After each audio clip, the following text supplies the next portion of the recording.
Bonjour à tous.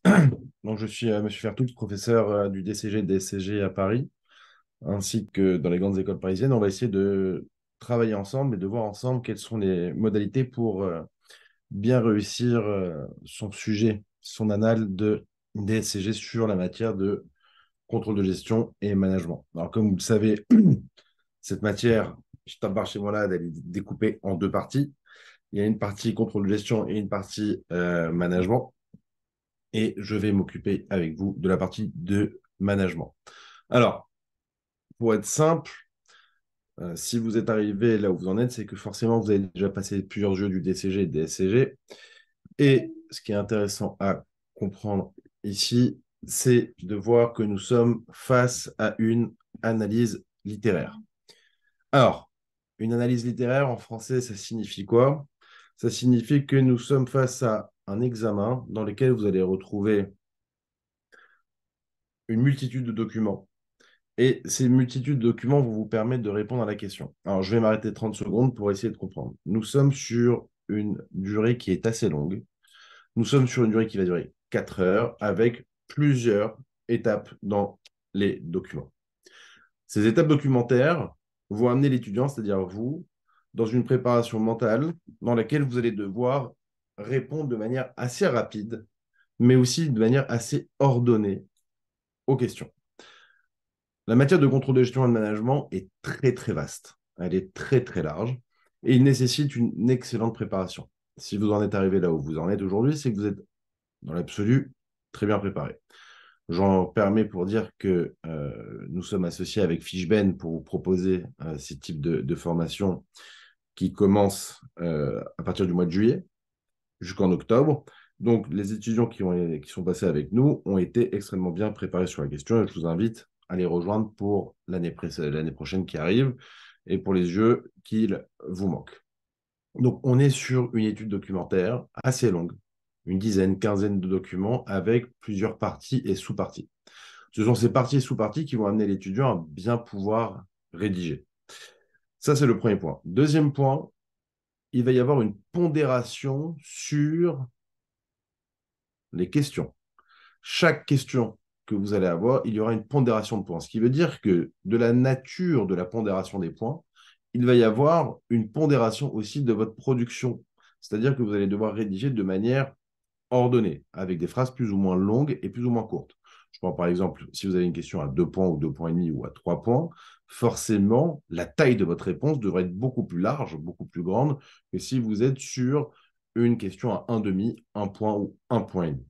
Donc, ça, c'est la première chose à comprendre. Deuxième chose à comprendre, c'est la clarté de votre production. Quand je dis production, c'est ce que vous allez produire de manière écrite. La clarté de votre production. La clarté doit être extrêmement simple. Vous devez faire des phrases courtes. Chaque question apporte une réponse. Chaque réponse doit amener à plusieurs points. On va s'arrêter sur cela maintenant. Nous allons prendre une question, par exemple, une question sur la stratégie. On vous pose une question sur quelles sont les modalités stratégiques de l'entreprise Noémie Carcloun. Donc, cette entreprise Carcloun est une entreprise qu'on va vous donner dans le contexte. Il faudra à chaque fois redéfinir la notion de stratégie. Alors, vous reprenez le cas. Donc, Carcloun est une entreprise qui est située à Paris ou à Levallois et vous redonnez les informations clés. Une fois que nous avons les informations clés, vous allez commencer à définir le sujet. Et là, je m'explique. Chaque question doit amener à une rédaction d'une clarté sans nom d'une définition. Je prends par exemple le cas de stratégie. Vous allez être à un moment donné obligé de définir la stratégie comme étant détermination des objectifs à long terme concernant l'allocation des ressources selon Alfred Chandler. Ça, c'est fondamental. Donc, à chaque fois que nous allons passer à une question, il faudra se poser la question, pourquoi on pose la question, quelles sont les modalités de la question, et à chaque fois qu'il y a une modalité de la question, il faudra répondre en utilisant les mots-clés. Donc, nous reprenons par rapport au PowerPoint. Là, j'ai fini un petit peu l'introduction en attendant les gens. Donc, premier point, le jour de l'examen, il faut que vous ayez un stabilo de 2, 3, 4 couleurs. C'est-à-dire qu'il va falloir avoir plusieurs stabilos. Chaque question va amener à un stabilo. Je m'explique. Vous allez avoir plusieurs dossiers. Et dans ces dossiers, vous allez avoir plusieurs questions. Chaque dossier va faire référence, par exemple, à la gouvernance, à la stratégie, au marketing, au contrôle de gestion, à un calcul de coûts. Eh bien, une fois que l'étudiant, lorsque vous allez être face à la question et que vous avez bien décortiqué la question, chaque question amène une explication. Vous allez prendre chaque document et vous allez dire Stabilo rose va pour le dossier 1, Stabilo jaune va pour le dossier 2, etc., etc. Donc, si à un moment donné, on vous parle de stratégie, si on parle de gouvernance, si on parle de ressources humaines, financières, etc., il faut que vous ayez un code couleur qui soit extrêmement bien établi. Deuxième point, chaque dossier doit être amené par une nouvelle copie. Alors là, c'est très important. Les étudiants font la malheureuse erreur de faire les questions les unes derrière les autres. Il ne faut pas. Il faut que vous ayez un dossier. Chaque dossier doit amener à une nouvelle copie, c'est-à-dire une nouvelle clarté. N'oubliez pas que vous êtes face à des professeurs qui vont corriger beaucoup, beaucoup, beaucoup de copies. Et il faut que vous leur facilitiez, entre guillemets, le travail. Et pour leur faciliter le travail, il va falloir faire quelque chose d'extrêmement propre. Donc, il faut qu'il y ait bien une hiérarchie dans votre manière de production rédactionnelle. Il va bien falloir faire apparaître les mots-clés. Il va bien falloir apparaître la réponse en constitution du dossier et évidemment conclure. Troisième point, ne recopiez pas la question le jour de l'examen. Vous n'avez pas besoin de recopier les questions, ça ne sert à rien. Vous mettez dossier 1, partie 1 avec le numéro de la question et ça suffira largement. D'accord? Quatrième point, on doit impérativement définir les mots-clés. Alors, pour les questions, j'y répondrai juste après, puisque là, je fais le PowerPoint, après, je vais expliquer. Pour les mots-clés, chaque question, je le répète, apporte un mot-clé. Il se peut même que dans la question, vous ayez deux, trois mots-clés à définir. Donc, vous êtes obligé de définir les mots-clés. Et on ne définit pas les mots-clés avec ses propres termes, on définit les mots-clés avec les termes managériaux. Si je prends par exemple l'exemple du PESTEL, je sais que le PESTEL est un outil de diagnostic stratégique qui a pour objectif d'analyser le macro-environnement. Donc, je sais que le PESTEL doit être lié avec le terme macro-environnement. Je sais que la stratégie, eh bien, on va voir différents types de stratégies.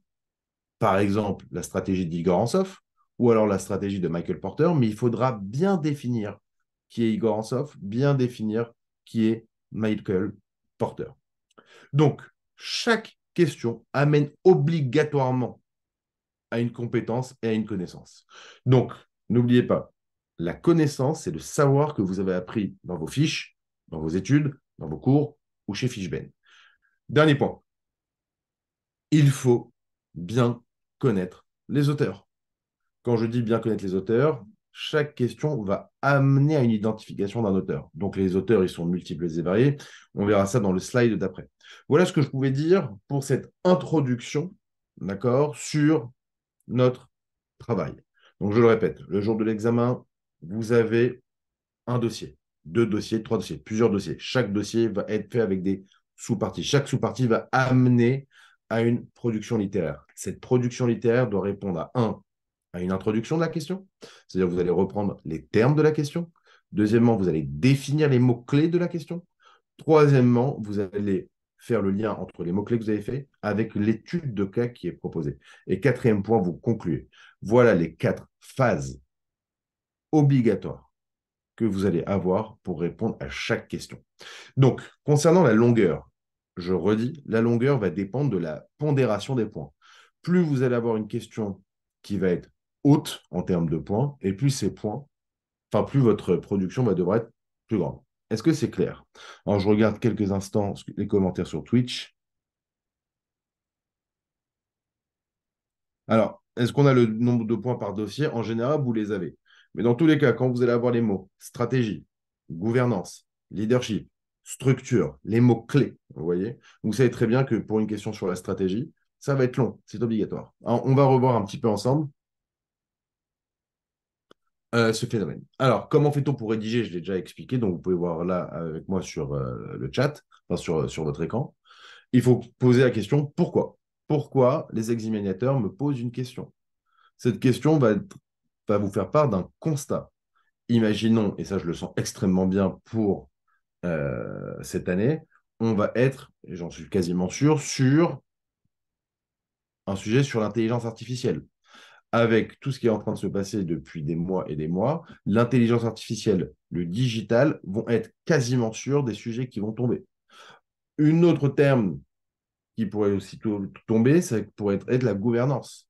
La gouvernance avec ce qu'on appelle les entreprises à mission, l'économie circulaire, le développement durable. Voilà les thèmes qui pourraient travailler. Donc la question qu'on se pose, c'est pourquoi? Pourquoi? Et donc c'est ce qu'on appelle le constat. Alors maintenant, on va passer au slide d'après. Et j'ai vu avec vous, dans ce slide, quelques domaines clés que nous devons connaître. Thèmes clés que nous devons connaître. Donc, l'étudiant doit déjà savoir le jour d'examen pourquoi il passe cet examen. Donc, il faut savoir c'est quoi le contrôle de gestion, c'est quoi le management, c'est quoi le management stratégique, opérationnel, organisationnel, à quoi ça sert. Pour information, je redonne la définition du terme de management, c'est la science des organisations.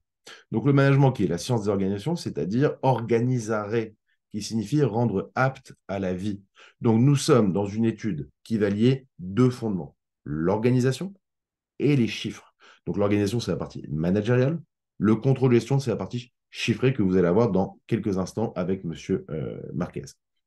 Donc, le management est une science, ne l'oubliez pas, qui est une science humaine, qui va reprendre de la psychologie, de la sociologie, d'une ethnologie, etc. Et donc, il faut que l'étudiant, lorsqu'il va aller sur les questions, sur le terrain des questions managériales, c'est qu'on va vous parler des hommes et des organisations.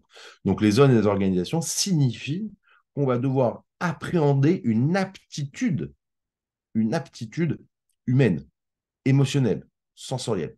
Et donc, vous êtes obligé de connaître ces thèmes clés que j'ai mis avec vous sur l'écran. Alors, on va revoir en quelques instants ces grands termes. Alors, comme l'a dit le célèbre Alfred Chandler, nous devons connaître la stratégie. Stratégie, c'est pour nous le grand thème que vous devez connaître.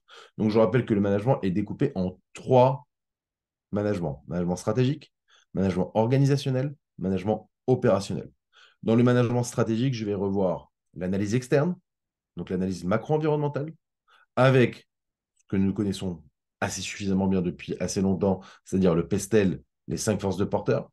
Je vais avoir aussi à l'intérieur ce que l'on appelle l'analyse micro-environnementale avec ressources et compétences de Edith Penrose. Et une fois que je connais ma stratégie, je sais que je vais être amené à faire un SWOT. Donc, qu'est-ce que c'est que le SWOT? C'est un outil qui va nous permettre de définir les opportunités et les menaces et les forces et les faiblesses.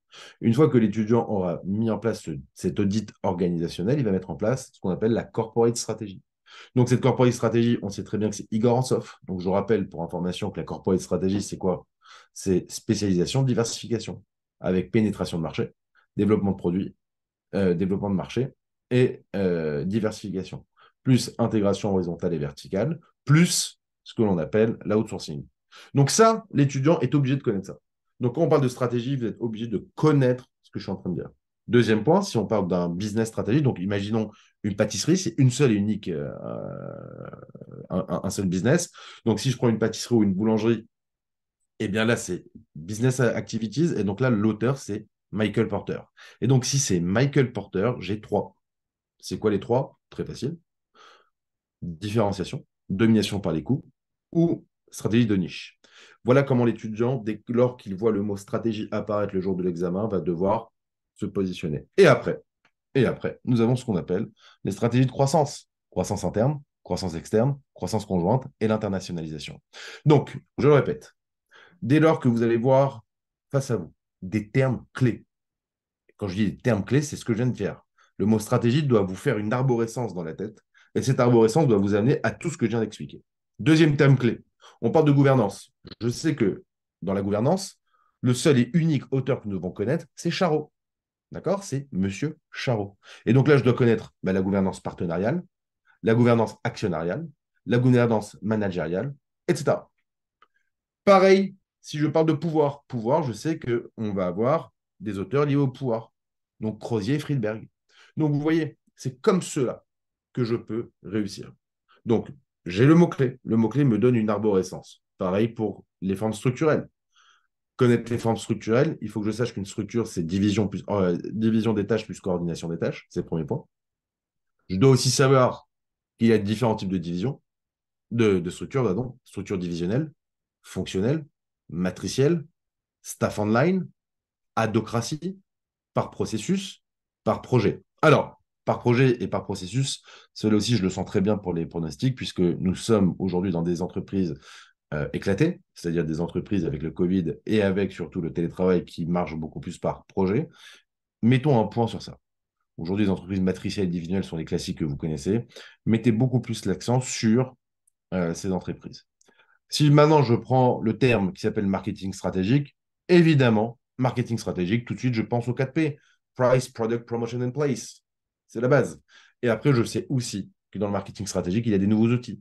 Le learning machine, le Bitcoin, le big data, l'intelligence artificielle. Donc, je dois être au fait de ce qu'il va avoir. Donc, fatalement, fatalement, nous devons connaître l'actualité. Donc l'actualité pour nous est fondamentale. Si je prends un petit peu l'actualité du moment, vous n'êtes pas censé savoir que dans le monde entier, il y a beaucoup de crises. Il y a eu la crise du Covid, il y a eu la crise en Ukraine et aujourd'hui, il y a la crise, je tape chez Morad, tout ça au Proche-Orient. Donc tout ça va avoir une influence sur notre avancée. Donc n'oubliez pas, vous devez être des étudiants qui soient au fait de l'actualité. Donc essayez de prendre les 3, 4, 5 informations que je vous donne et de faire quelques travails dessus. Dernier point, management des ressources humaines. Management des ressources humaines, je sais pertinemment que c'est la GPEC, gestion prévisionnelle de l'emploi et des compétences. C'est l'analyse des ressources de l'entreprise. Comment l'entreprise va-t-elle être, où est-ce qu'elle va se positionner, etc. Donc ici, nous avons le dernier point, qui est l'analyse des parties prenantes. Donc, je sais que si j'ai le mot partie prenante qui arrive, je vais avoir comme thème, les mots-clés, c'est Freeman. Donc, Freeman qui est l'auteur fondamental des parties prenantes. Deuxièmement, partie prenante interne, externe, primaire et secondaire, avec Clarkson.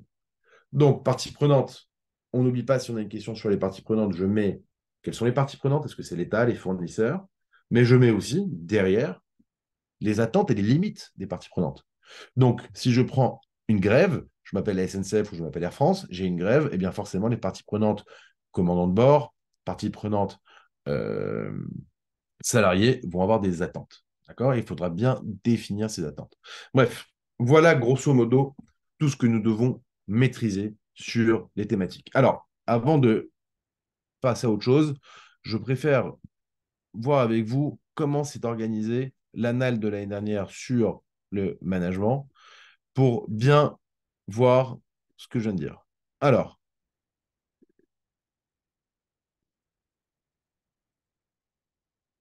nous prenons l'annale de l'année dernière et vous voyez pertinemment que sur l'annale de l'année dernière, vous avez quoi? Vous avez des questions. Et donc, si je prends la première question, présenter le diagnostic externe de l'entreprise à l'aide du modèle Pestel, qu'est-ce que l'étudiant doit faire? Et je veux que pour l'examen, vous répondiez exactement de la même manière. C'est-à-dire, un, je reprends la question. Donc, l'entreprise, elle s'appelle Gantmai. Donc, vous reprenez l'entreprise Gantmai. Vous dites un mot ou deux sur l'entreprise Gantmai. Après, vous définissez le Pestel. Donc, vous voyez bien que le mot ici, Pestel, c'est quoi? C'est outil de diagnostic stratégique, outil de diagnostic stratégique qui a pour objectif d'analyser les éléments macro-environnementaux. Les éléments environnementaux sont politiques, économiques, sociales, technologiques, environnementales et légales, etc. Une fois que j'ai défini le pestel, qu'est-ce que je fais? Eh bien, je vais reprendre les informations que j'ai trouvées dans le document, je les énonce. Et n'oubliez pas, il se peut que parfois il n'y ait pas d'information. S'il n'y a pas d'information, vous dites qu'il n'y a pas d'information disponible sur le légal ou l'environnemental. Et je conclus ma question. Et je conclus ma question. Deuxième mot-clé. On nous dit bien opportunité et menace, ce qui veut dire que je suis obligé de faire le SWOT. Mais pas tout le SWOT. Je fais que le SWOT externe, c'est-à-dire opportunité et menace.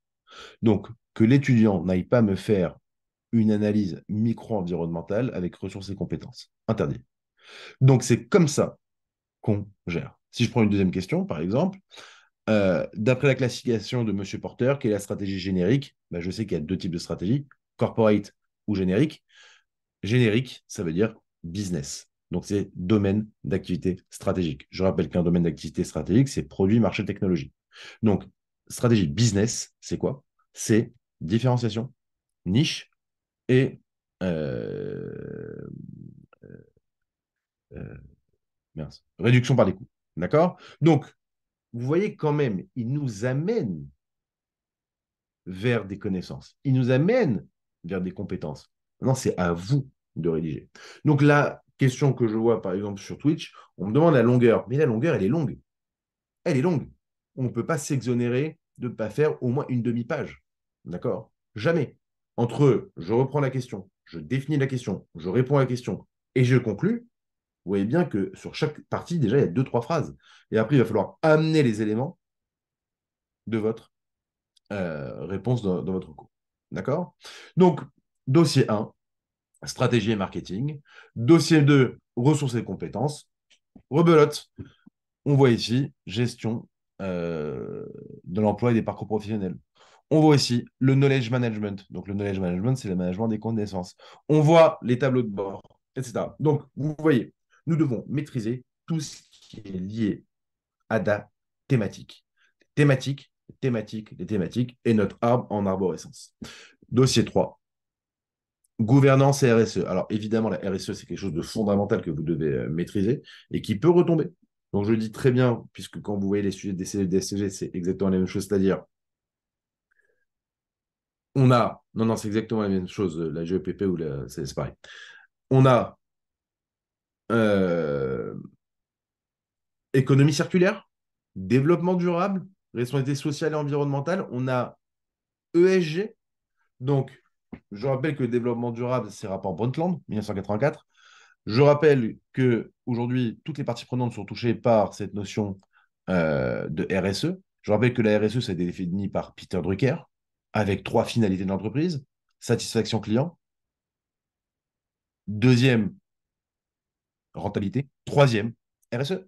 Et donc, dans la RSE, je suis obligé d'aller. Donc, voilà les grandes thématiques. Thématiques, c'est le développement durable, l'économie circulaire, le digital, le big data, l'intelligence artificielle. Et ne vous trompez pas, vous aurez exactement le même style de dossier. D'accord? Et après, vous répondrez. Donc, n'oubliez pas, sur chaque dossier que vous avez des annexes. Sur les annexes, vous avez la totalité des informations. Alors, je vois que M. Martinez est arrivé. Euh, Avons-nous des questions? Donc là, je suis sur Twitch avec vous. Est-ce que nous avons des questions? Je vois Martins, Dulpinco, Noémie Kaloun, Julie. Est-ce qu'il y a des questions? Je peux répondre avant que Monsieur Martinez ne prenne la suite. Euh, la longueur. Bon, bah, la longueur, j'ai répondu.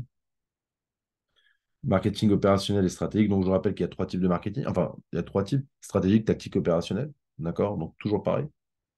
Donc, on n'oublie pas que le stratégique, c'est toujours sur le long terme. Où est-ce que l'entreprise va aller? L'opérationnel, c'est beaucoup plus sur le court terme, lié à l'activité, lié aux hommes. Y a-t-il des questions? Nous sommes sur Twitch. Y a-t-il des questions?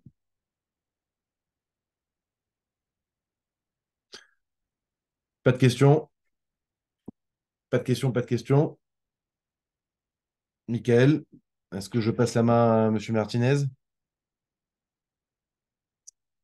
Bon, alors ça a été 30 minutes. C'est extrêmement court, mais nous avons bien travaillé ensemble.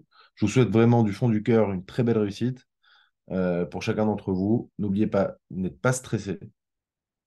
Vous ne mangez pas le soir des aliments trop forts. Il faut être en forme. Et pour être en forme, il faut avoir une alimentation fondamentale la veille. Et on dort bien. 3 4 jours avant la fin de l'arrivée de l'examen, vous dormez entre 6 et 8 heures. Ça, c'est très, très, très, très important. Et le jour d'examen, vous êtes seul face à votre copie et vous n'avez pas peur. OK?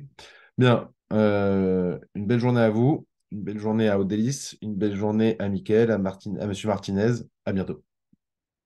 Bon, j'espère que vous m'entendez bien. Nous voilà dans la dernière ligne droite. Je vais mettre la discussion pour savoir les questions qui arrivent. Et donc, les derniers conseils. Donc, l'épreuve a lieu, c'est la dernière épreuve du DSCG. Donc, bon courage à vous. Vous devez arriver en forme ce dernier jour, dernière heure, le dernier créneau. C'était le premier point que je voulais vous dire. Donc, faites attention au mode de révision, de ne pas empiéter sur cette révision. Donc, normalement, vous devez quasiment avoir fini. Si vous n'avez pas fini, programmez bien les derniers jours et faites une révision vraiment utile et laissez-vous le temps pour cette dernière matière, même si c'est à la fin, de travailler. Le deuxième élément que je vais vous dire, c'est une épreuve qui est combinée de deux thématiques qui sont très proches, mais également un peu éloignées, qui est le management et le contrôle de gestion. Il y a deux profils d'étudiants. le plus important dans le profil d'étudiant, c'est qui vous êtes. Si vous êtes plutôt, dirais-je, plutôt management, plutôt être capable de comprendre les différentes théories et les remettre, s'appuyer sur l'ouvrage, s'appuyer sur le sujet, vous devez absolument commencer par le management. Il n'y a aucun doute dessus. Normalement, en termes de points, le management l'emporte. Si vous êtes plutôt calculatoire, si vous préférez la partie contrôle de gestion, je sais que j'en ai suivi qui était plus propice au management et qui était plus propice au contrôle de gestion et qui aimait plus le contrôle de gestion, eh bien, à vous de commencer par le contrôle de gestion. Prenez tous les points que vous voulez prendre dans cette partie, tout en sachant qu'il y a un temps imparti. Donc, vous, il y a un temps compressible de lecture du sujet, même si vous savez par quelle partie vous allez commencer, rien qu'en lisant le début.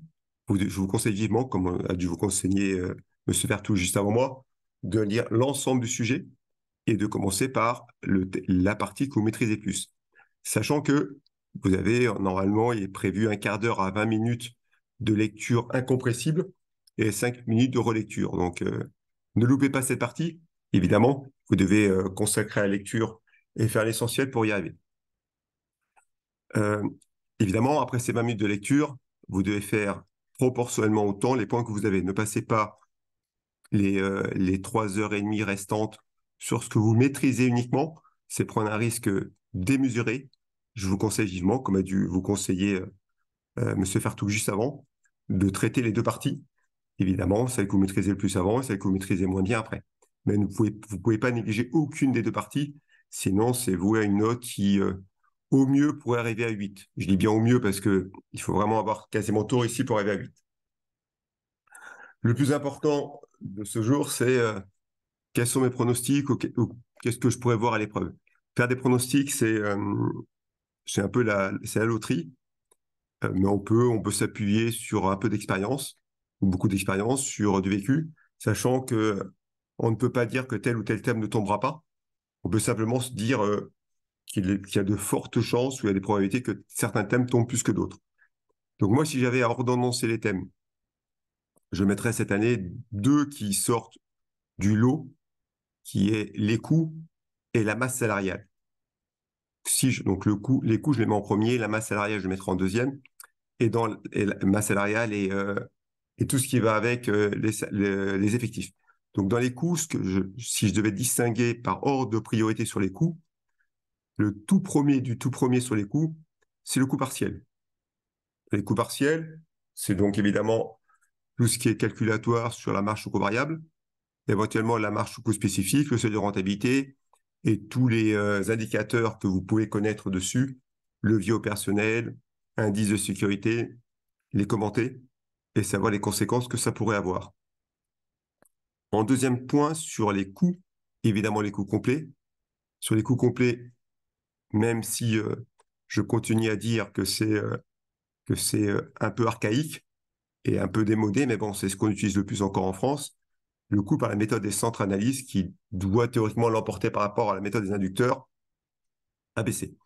Donc ça, c'est le plus gros thème. Si je dois donner un pourcentage, je mettrais pour donner 100% sur l'ensemble que je vais donner, je mettrais, allez, 35 à 40%. Après, je mettrais 30% sur la masse salariale et tout ce qui va avec sur la masse salariale. C'est-à-dire, d'une part, être capable de faire la prévision de la masse salariale de N plus 1, être capable de calculer les différents effets, donc effet de salaire, effet de structure, effet d'effectif, lorsqu'on a une masse salariale comparative entre 2 années. Éventuellement, quand on vous donne des prévisions, et ça je le mettrai en second lieu sur la masse salariale, et je vous classe tout par ordre de ce que je pronostique, je mettrai après l'effet de masse, l'effet de niveau et l'effet de report. Possible pourrait vous demander des éléments concernant, si on est sur une évolution de masse salariale, on pourrait vous demander des éléments concernant l'effet Noria, l'effet de glissement, le fait de vieillissement et le fait de la technicité. Donc ce serait plus un élément qui vous est aidé pour y arriver, pour le calcul, parce que le faire directement, j'y crois pas du tout. Après, sur la masse salariale, il est probable, je vais retirer les fort probable, il est probable également que s'ajoute également un tableau de bord social. Le tableau de bord social, il a une bonne probabilité. Je le mettrai en deuxième position concernant la masse salariale. Après l'établissement d'une prévision de masse salariale, je mettrai après le tableau de bord social, où vous devez mettre évidemment les différents indicateurs sociaux qu'on a pu voir sur les différents cours que j'ai fait avec vous, notamment dans le dernier cours qu'on a fait ensemble lors des révisions intensives. C'était le cours du 1er octobre, je crois. Je peux avoir un petit doute, mais je crois que c'est le cours du 1er octobre. Suite à ça, je mettrai en troisième gros thème, donc la partie masse salariale, je tablerai sur 30%. Après, je tablerai sur 20% à peu près sur tout ce qui est diagramme de Gantt, donc avec le réseau PERT ou le réseau NPM. Je mettrai ça, je mettrai à peu près 15%. Je mettrai à 10% les écarts, donc tout type d'écart. Donc s'il y a un écart, si je dois classer les écarts, je mettrai le premier écart le plus important à maîtriser, ce serait l'écart sur marge. Je pense que s'il y a un écart à faire, on aurait l'écart sur marge. Puis en deuxième position, un écart sur chiffre d'affaires, et pour finir, un écart sur coût. Je le vois dans cet ordre-là. Également 10% pour ces écarts. Et après, un tableau de bord qui peut être fait sur n'importe quelle autre partie qui pourrait tomber. Voilà pour moi, si je dois classer les 5 grands thèmes qui pourraient tomber, je les ai mis dans l'ordre. Et pour le tableau de bord, je n'ai pas donné de pourcentage. Je dirais moins de 10%. 5% après, tout le reste peut tomber. Évidemment, il n'y a aucune partie à négliger, aucune partie à non traiter. Euh, Élément important que j'ai déjà dit lorsque j'avais mes cours avec vous, que je répète de nouveau et que je répéterai tout le temps, et ça concerne essentiellement le contrôle de gestion, ça concerne toutes les matières, mais essentiellement le contrôle de gestion. Il est très compliqué de se rendre compte qu'on a commis une erreur. Ça peut arriver à tout le monde, même au meilleur, mais quand vous commettez une erreur, je vous conseille vivement notamment si vous vous rendez compte au bout de 40 minutes de composition que vous avez commis une erreur, si vous revenez dessus, soyez sûr à 100%. Sinon, vous n'aurez jamais la moyenne. Vous aurez autour de 7 si vous modifiez, maximum. Si vous modifiez quelque chose alors que vous n'êtes pas certain. Surtout que lorsqu'on modifie des valeurs, on a généralement en tête tout le process qu'on a fait juste avant. Et lorsqu'on modifie, on commet partiellement les mêmes erreurs ou on a tendance à aller vers les mêmes erreurs. Si c'est une petite maladresse qui a été commise juste avant, bien sûr qu'il faut la modifier. Si c'est tout au début du process que vous avez commis une erreur, allez, sincèrement, c'est très compliqué pour vous de revenir et de modifier. Je le dis pour vous, je le dis pour moi, pour n'importe quelle personne où il y a une partie calculatoire aussi importante, en contre-gestion, c'est très compliqué de revenir dessus. Donc voilà mes conseils. Après, le reste, les conseils de pronostic, je ne vais pas vous dire de de pas réviser de façon intensive la veille jusqu'à très tard. Tout ça, c'est des choses que vous connaissez depuis longtemps. Je ne veux pas me répéter, parce que se répéter n'apporte rien. Je pense que tout le monde l'a dit aussi bien que moi, voire mieux que moi, parce qu'ils ont peut-être resté plus longtemps à vous l'expliquer. Et vous connaissez ça depuis votre scolarité post-bac, même au niveau du bac peut-être déjà, mais post-bac, vous avez tous connu le fait de ne pas rester la veille de l'examen à veiller, cette révision intensive de la dernière minute, et plus négative qu'autre chose. Si vous avez un doute sur quelques éléments, je préfère largement, comme l'épreuve est l'après-midi, que vous arriviez avec des petites fiches. Notamment, je vous ai partagé, et Michael vous a envoyé par son propre process toutes les fiches de cours concernant le contrôle de gestion de la partie UE3 du DSCG. Je préfère éventuellement que vous les preniez, que vous les relisiez peu avant de rentrer en salle, voire même quand vous êtes en salle, avant que les copies soient distribuées. Ceci me dérange moins qu'une révision intensive au dernier moment. Voilà l'essentiel de ce que je vais vous dire. Maintenant, je m'attends à des questions, si vous en avez. J'ai un peu vu ce qu'ont fait mes confrères avant. Moi, je n'ai pas créé de support. Je m'attends à des questions-réponses rapides. Enfin, rapides si je peux répondre rapidement. Dernier élément que je vais vous dire avant de répondre à vos questions. Euh, Concernant Fishben, auquel vous suivez ces pronostics, ces révisions de dernière minute, euh, Fishben a permis de réunir un certain nombre de formateurs que je peux dire de qualité pour connaître quasiment tout le monde. Je sais qu'ils sont recherchés par beaucoup d'écoles. Donc, bravo à Fishben pour avoir réuni cet ensemble de formateurs compétents. Et Fishben commencera toute année. Il y aura des cours pour le suivi annuel de chaque UE du DSCG avec un volume horaire de 70 euros. Évidemment, je crois que les inscriptions doivent commencer la semaine prochaine. Évidemment, pour vous, le but n'est pas de s'inscrire demain ni la semaine prochaine. Vous avez le temps de passer vos épreuves et éventuellement vous inscrire après. Voilà le dernier élément que je voulais faire glisser. Et surtout, ayez confiance en vous. Vous avez eu de bonnes formations. Moi, je vais maintenant parler un peu sur l'UE3. Vous avez eu une très bonne formation en UE3, que ce soit par Monsieur Fertouk et par moi par la suite. On pense qu'on s'est euh, complété. Et à vous de maximiser vos 4 heures d'épreuve pour avoir la meilleure note possible. Pour ceux que j'ai eus en, en face à face sur Zoom, j'ai vu de réelles progressions. Certains étaient déjà très à l'aise sur l'épreuve au départ. J'ai vu de réelles progressions pour la suite. J'ai vu que quelques-uns commençaient à prendre confiance en soi. La meilleure façon d'arriver et de réussir une épreuve, c'est avoir confiance en soi. Par contre, l'excès de confiance peut être négatif, peut porter préjudice. Donc, voilà, je ne citerai aucun nom. Je sais qu'une personne du groupe que j'ai eu était très à l'aise, mais n'arrivait pas avec un excès de confiance. Je ne pense pas que vous soyez comme ça, mais je préfère le préciser, même si vous avez été très, très participative à mes cours, vous étiez même moteur par moment. Voilà, l'épreuve est une épreuve ponctuelle. À l'épreuve ponctuelle, on part tous au même moment et on doit tous faire le minimum, le maximum pour y arriver. Et l'excès de confiance peut porter préjudice. Voilà ce que j'avais à vous dire. Maintenant, je m'attends à d'éventuelles questions. Ah,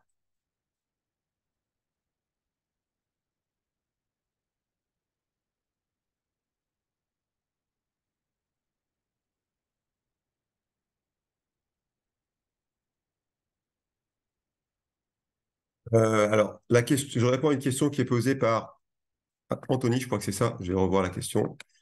Par,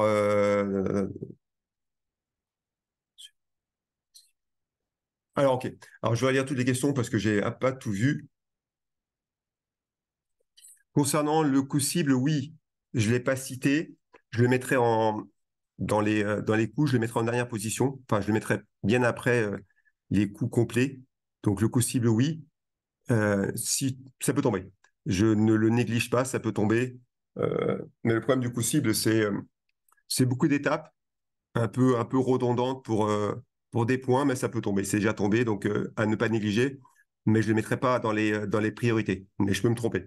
J'ai une question concernant sur est-ce qu'on peut avoir 18 à cette épreuve? J'ai du mal à lire toutes les questions en même temps. Est-ce qu'on peut avoir 18 à cette épreuve? Oui, oui, on peut avoir 18. Euh, c'est extrêmement rare d'avoir 18. Je pense que ceux qui ont plus de 16 correspondent à 1% des candidats. Donc oui, c'est possible. La meilleure note l'an dernier, je crois, c'était 18,5 ou 19. Oui, c'est possible, mais c'est extrêmement rare.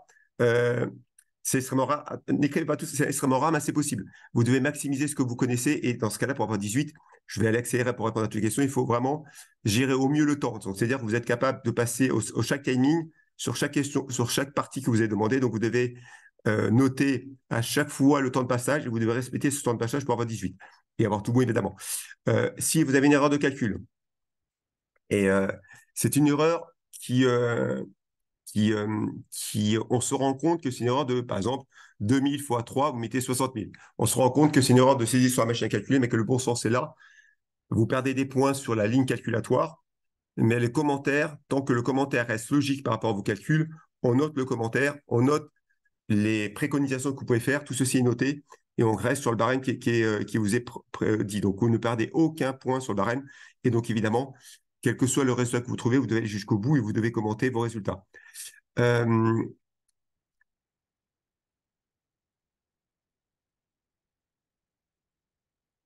Oui, alors je dois vous dire de suivre la chaîne Twitch pour nous soutenir. c'est une très bonne initiative qui a été prise. Donc, j'ai omis de dire cette partie. Je suis pris par les questions.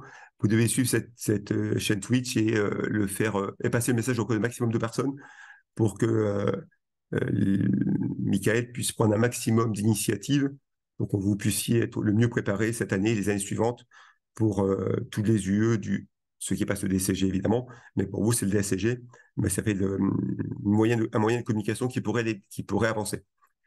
Alors, pour concernant le rôle du contrôleur de Bollecker, euh, ça n'a jamais apparu en DSCG. Je suis d'accord avec vous, c'est très important, mais enfin, je ne crois pas du tout qu'on revienne dessus. Il y a tellement de parties intéressantes qui sont négligées.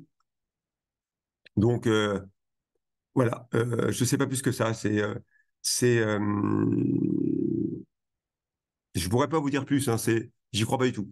Voilà, il y a des thèmes qui peuvent tomber, des thèmes parmi les personnes qui font les sujets, c'est pas abordé, c'est pas demandé. Sachez que dans les sujets, il y a une demande qui est faite, et dans la demande, les formateurs doivent composer un sujet selon les demandes. Ils ont quatre gros thèmes quatre thèmes qu'on leur donne. Ils doivent traiter un sujet parmi ces quatre thèmes. Ils doivent choisir ceux qu'ils veulent. Et après, il y a un sujet qui se choisit à la fin. Donc, c'est jamais tombé et j'y crois pas du tout. Oui, 62 personnes sur 2850 ont eu plus de 14. C'est pas si mal que ça. C'est 3%. 14, c'est une très bonne note. Hein. 14, c'est une très bonne note.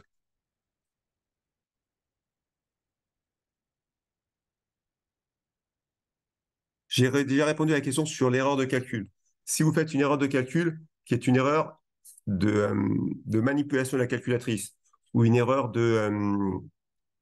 d'omission de report de la valeur, vous aurez pas les points sur ce calcul, on pourra le comprendre. Après, il y a deux types de jury. Hein, chaque année, sur la copie test, il y a 3-4 points d'écart sur les correcteurs. Donc, malheureusement, il peut y avoir deux interprétations. Le binôme qui se dit c'est une erreur de saisie ou une erreur de report, on met des points. La personne qui corrige à la ligne, qui mettra pas de points sur le calcul. Moi, je préfère regarder, savoir si c'est une erreur calculatoire bête d'avoir reporté un chiffre, ça peut se voir. Dans ce cas-là, moi, je continue à mettre des points. Mais bon, on n'est pas tous pareils. Par contre, sur le commentaire, je répète de nouveau, si le commentaire est conforme à vos calculs, vous aurez tous les points des commentaires. Si, par exemple, on se rend compte que vous avez fait une erreur de calcul au départ, qui entraîne tous les autres faux, et que la logique est parfaite, on peut même vous accorder des points en plus dans le commentaire. Donc, allez jusqu'au bout de votre démarche, tout rapporte des points. C'est tombé une fois le prix de session interne. Il est tombé une fois sur l'ancienne monture, le prix de session interne. Et pourquoi ça ne tombe pas souvent? C'est extrêmement long. Premièrement. Deuxièmement, le prix de session interne, c'est une méthode qui a été mise en place par Toyota pour pouvoir dire je peux vendre une voiture, je veux vendre une voiture à tel prix. Je veux vendre une machine à coudre à tel prix, parce que Toyota fabrique bien plus que des voitures. Et donc, ce poids qu'avait Toyota sur les différents fournisseurs pour pouvoir acheter au prix que eux voulaient, il est moins fort qu'avant. Donc, la pratique du prix de session, je prix de session interne. Ah non, pardon, je répondais à autre chose. Le prix de session interne. Euh,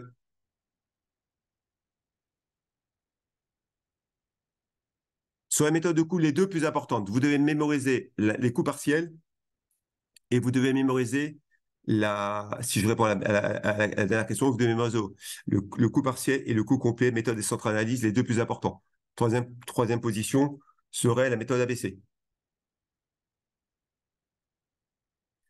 Alors, si vous avez des doutes sur la capacité de reporter quelque chose et d'avoir bon, mais il faut être extrêmement rapide, mettez les détails de vos calculs. Pour mettre les détails de vos calculs, il faut être vraiment très rapide. On ne le demande pas. Contrairement en DCG, on demande des détails de calcul. En DCG, on ne le demande pas. Donc, si vous êtes rapide, mettez-le. Si vous n'êtes pas rapide, ne le mettez pas. Le prix de session interne. Le prix de session interne, on peut simplement vous demander, au niveau du prix de session interne, la partie calculatoire est peu demandée, parce que par contre, on peut vous demander comment ça s'appelle ça m'échappe maintenant, je vais trop vite. Euh, Je répondais à la dernière. Pour les prix de session interne, jamais tombé, mais on peut vous demander quelles sont les différentes approches pour fixer un prix de session interne avec les avantages et les inconvénients. Donc ça, on peut vous le demander. De faire la partie calculatoire, ça me paraît extrêmement long, mais on peut de mettre en place une démarche du prix de session interne en vous mettant quels sont les avantages et les risques de chaque méthode de prix de session interne. On peut vous poser, et là, vous devez avancer les centres de responsabilité. Donc, on peut le faire apparaître non pas sur du calculatoire, mais sur du cours. Et ça a plus probabilité de je recommence, la probabilité est plus élevée là-dessus. J'essaie d'aller très vite pour le temps. C'est pour ça que je bafouille un peu. Je pense avoir répondu à toutes les questions qui ont été marquées. Michael, tu peux me dire si j'ai omis une question? J'en ai regardé, non? Alors, est-ce qu'on a déjà tombé sur coup partiel et coup complet? Oui.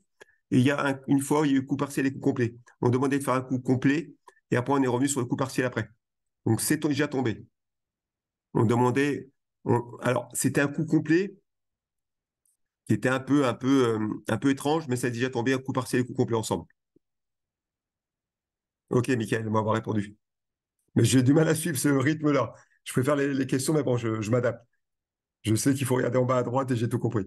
Euh, Enfin, je répète de nouveau, il faut être, enfin, prenez pas de risque à recommencer toute une page de calcul et ne prenez pas le risque de revenir sur des calculs qui ont été faits il y a 30 ou 40 minutes. Vous pouvez revenir sur le dernier calcul si vous semble pas logique, mais faites très attention.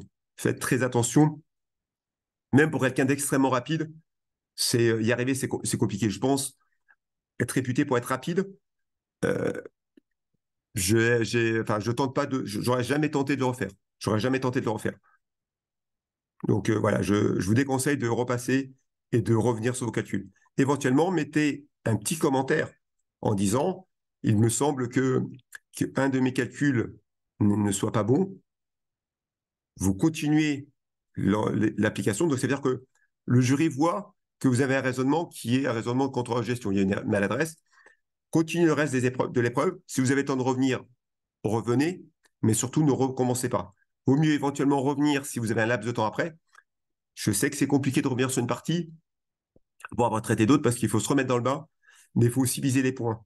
Le plus important, c'est d'avoir des points. C'est pas d'avoir un quart de l'épreuve où vous avez tout bon. Vous aurez 5 ou 6, ou même 4.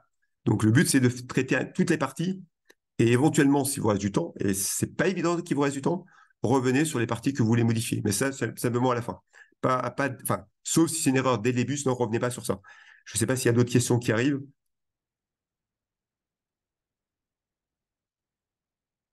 Évidemment, tout conseil de tout bon formateur, vérifiez vos piles.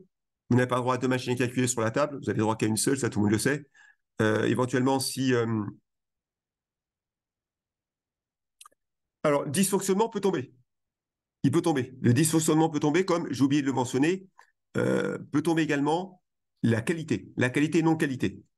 Dans le dysfonctionnement, c'est qualité non-qualité en calculatoire. Oui, ça peut tomber. Alors, si je dois mettre une probabilité, je le mettrai en cinquième position. La partie dysfonctionnement qualité non-qualité. Clarisse, vous avez bien fait de poser cette question. Je ne l'ai pas cité, mais je ne peux pas citer tout le programme. Non, je cite tout le programme et j'ai la bonne réponse. Donc, je dois me limiter, à mon sens, en quatre thèmes. Je mettrai en cinquième position le calcul de coûts coûts de la qualité, coûts de la non-qualité, les éventuels éléments pour remédier au dysfonctionnement.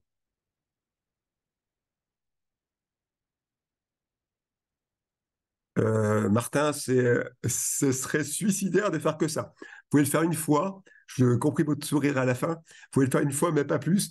C'est pas une astuce qui vous permet d'avoir 14. Hein. Sinon, je pense que tout le monde aurait 14. C'est simplement montrer que vous êtes cartésien et que vous avez compris qu'il y a une erreur. Mais vous jouez le temps, vous jouez le chrono. Il y a une épreuve à finir. D'accord? Je trouve que c'est bien. Moi, j'ai toujours conseillé ceci à mes élèves, à mes étudiants, de mettre cette notion. Ça prouve au moins que vous êtes cartésien. Mais pas, ne jouez pas trop avec ça. Soit vous mettez petit 1, vous mettez deux mots, vous mettez je pense qu'il y a une erreur et vous passez à autre chose. Ça, c'est prendre le jury pour les correcteurs des abrutis. Alors, j'ai déjà répondu à cette question sur la masse salariale. J'ai déjà répondu à cette question sur la masse salariale. Alors, le problème, c'est que, enfin, le problème, c'est que, c'est pas un problème. Je, le RSE prend beaucoup de poids. Tout ce qui gravite autour du RSE, donc notamment la partie sociale, a de plus en plus importante sur toutes les épreuves. Donc, je pense qu'il est possible que ça retombe. Enfin, même s'il est tombé en dernier, je persiste, je le mets en deuxième position. C'est mon choix, j'aurais pu l'accepter totalement, mais à aucun moment c'est écrit qu'un sujet, qu'une thématique est tombée une année, qu'elle ne puisse pas retomber l'an dernier. Moi, je me fie à mon expérience, je me fie à ce que je vois à droite, à gauche, et je pense que la masse salariale peut tomber, et je le mets en deuxième position. Ça peut être sur la masse salariale, ça peut être plus normé, plus ciblé sur le tableau de bord social, et après, quelques éléments calculatoires sur les effets de niveau, effets de report, effets de masse, puis probablement pour rendre l'épreuve plus abordable et plus réalisable. Mais voilà, je ne peux pas l'éliminer. Sincèrement, je ne l'élimine pas, je ne peux pas l'éliminer. Avez-vous d'autres questions?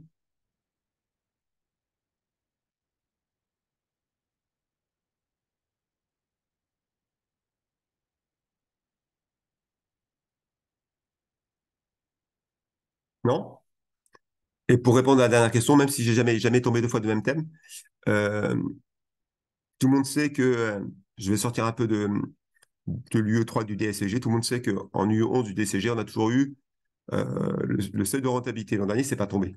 Donc, les pronostics que tout le monde pouvait dire, ça, pour moi, je ne suis pas d'accord avec vous. Alors, la masse salariale, faut-il nécessairement faire en calcul en bas 100? Non, c'est pas nécessaire. C'est pas obligatoire. C'est simplement nettement plus simple de faire des calculs en bas 100, car les chiffres sont beaucoup plus petits. Imaginez, il y a des cas où la masse salariale, c'est 20 millions par an. Quand vous traitez 20 millions avec des augmentations ou autres, ça devient nettement plus complexe de faire l'effet de report, l'effet de niveau, l'effet de masse, qu'une base 100. Donc, c'est simplement pour simplifier les calculs qu'on fait en base 100. Merci Maxime pour ce petit Enrico Iglesias. J'essaie régulièrement. Ça ne me dérange pas. Je trouvais qu'à l'époque, il chantait très bien. Bon, il est un peu vieilli, comme je l'ai fait moi. Mais voilà, ça ne me dérange pas. Je prends tout avec sourire. En fait, l'embassant, je vais être sérieux. Et pour vous dire pourquoi il est préférable de faire embassant, si vous regardez, Martin, tout ce qui existe en indice, que ce soit par exemple l'indice IRET pour révision des loyers, que c'est l'indice pour les loyers dans le bâtiment, a été commencé pour les loyers professionnels, tout a été indexé base 100 au départ. C'est la base pour tout le monde. Donc, je vous conseille de commencer par faire des indices 100, c'est beaucoup plus simple, mais ce n'est pas une obligation. Dans tous les cas de figure, si vous ne prenez pas l'indice 100, on verra si vos calculs sont bons et on verra si les effets demandés sont corrects. Si les effets demandés sont corrects, le jury est capable de comprendre votre démarche et capable de voir que vous avez la bonne réponse. Par contre, s'il y a des petits maladresses à l'intérieur, ça va être beaucoup plus compliqué pour eux de vérifier. C'est pour ça qu'il est conseillé de faire en indice 100 et les corrigés sont faits en indice 100 pour terminer et clôturer sur l'indice 100. Avez-vous d'autres questions?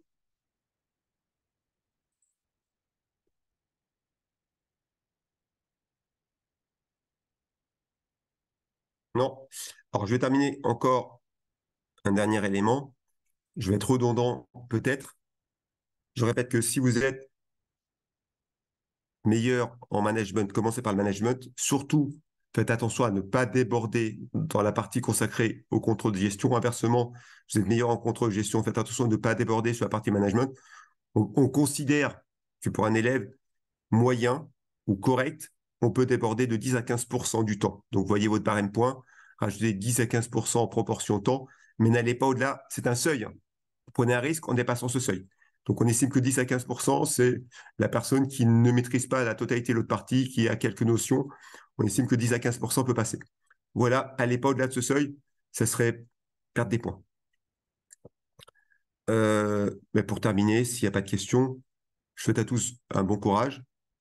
Dans tous les cas de figure, évitez de lever trop la tête, parce que quand vous levez la tête, si vous voyez d'autres personnes qui lèvent la tête, c'est très néfaste. Restez concentré sur votre copie, ne vous consacrez qu'à votre copie, qu'au sujet. Le plus néfaste du plus néfaste, c'est de voir des personnes qui lèvent la tête et qui sont incapables de copier. Donc, au bout de 2h45 à 3 heures, les premiers commencent à lever la tête. Donc, évitez de le faire. Restez concentré sur ce que vous faites et ne vous occupez de personne d'autre que de votre copie. Personne ne viendra vous rajouter des points. Donc, s'il y en a qui sont en échec, ce n'est pas votre problème. Le vôtre, c'est réussir cette épreuve. Donc, je répète, ne regardez personne, ne pensez qu'à vous. Euh, Évidemment, si devant vous, vous avez une rangée de plusieurs élèves qui quittent qui terminent très tôt, tant mieux pour vous. Passera après une série de mauvais élèves. Ceux qui auront les copies, auxquels il y aura plusieurs mauvais élèves, puis vous après, ça sera tout bénéfique pour vous. Mais à part ça, ne pensez pas aux autres, vous pensez qu'à vous. Voilà mes derniers conseils. Michael, si tu es d'accord, on pourrait quasiment arrêter s'il n'y a plus de questions.